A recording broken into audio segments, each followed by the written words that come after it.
atuwe karak sakha ding mi cho van ram nom a ti se pani na ka ti mi ka du tuk mi cho van ram ro zon a lom in ka khat kan kham tu nak mun kan pathian thang that nak la sak thong zungzal adai lai lo ate a tu ni kan thang that ban tu kan hen ni dong nak ni chun pathian he swal na angai lo mi long thin he khan zungzal in dong lo in thang that nak kan ngai ti halai ti mi kha se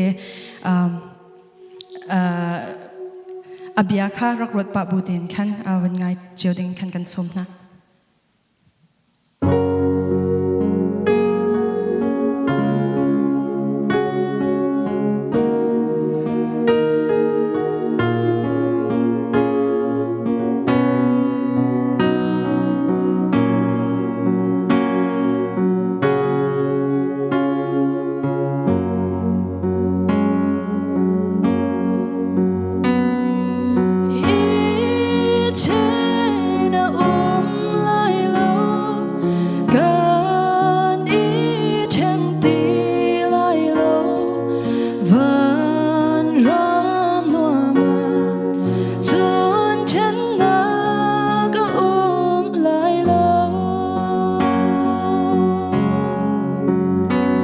van ram ro zona lo min ka khan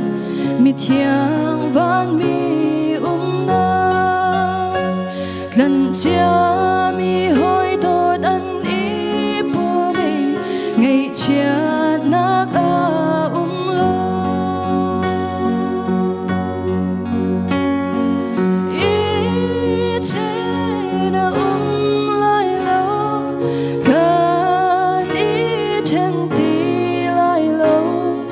van ram no ma chun chen na ga lai lo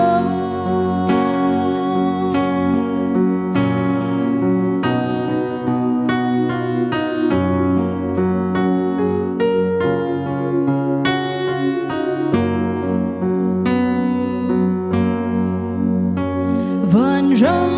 ro zona lo min ka khan kan kham tu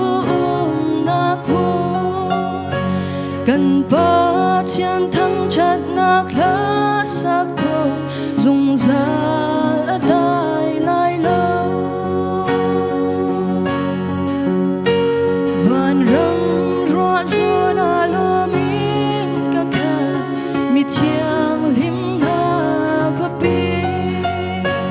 buan song loi le si lo chin chinin lo min kan khat sang la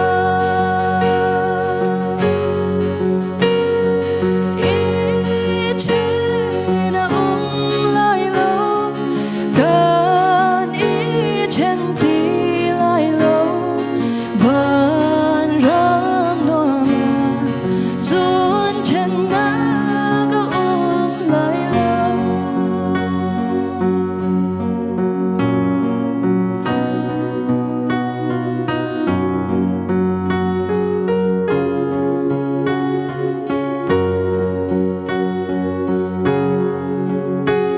van ram ro zona lo min ka khan kan kal nak ding hun ki a do sui lam thua na kan kal lai lom na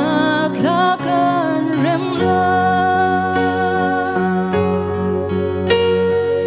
i che na lai lo kan i chen ti van ram no ma chun chen na ga lai lo van ram no ma chun chen na ga lai lo be pa na super na chose